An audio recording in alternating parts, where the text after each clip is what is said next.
Ba't nandito ka? I think naiwan ko yung phone ko here. Oo, nandito. Ito. Thank you! Akala ko nawala ko na. Nadaganan kasi ng bag ni Rox kaya hindi namin napansin. Parang hingal na hingal ka. Yeah, ang layo nung pinarkingan ko tapos nakita ko nagsasara na yung mga ilaw dito so, ayun, tumakbo ko. Gusto mo ng tubig? Puha mo na.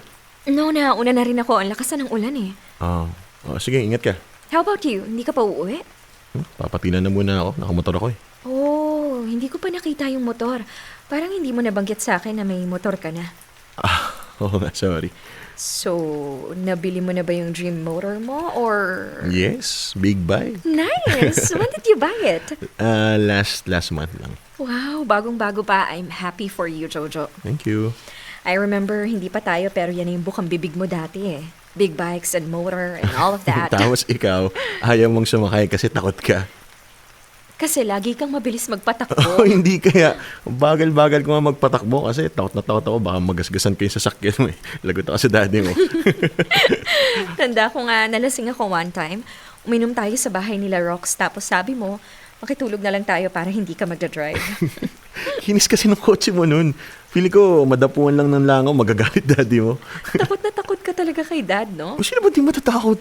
Ang laki-laki sandalo ng tatay mo. Alam mo, I've always wondered if part of the reason why we broke up is because of my family. If they were too harsh on you or I was. Jo?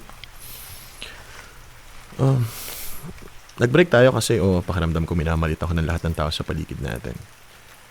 Pakiramdam ko, minamalit mo ako. Tsaka umabot sa punto na pati ako, minamalit ko na rin sarili ko eh. Nag-break tayo kasi hindi kaya ng ego ko na mas maging mababa sa'yo. Hindi ko kaya na ang tingin lang ng mga tao sa akin, sunod-sunuran lang sa'yo, na may trabaho lang ako dahil nakadikit ako sa'yo. I'm sorry. Hindi na naman galing sa'yo eh. Galing din sa tatay mo, sa kuya mo, minsan pati sa mami mo na rin. I guess nag-break tayo kasi hindi ko kayang lunukin na ang baba ng tingin sa akin ng mga tao.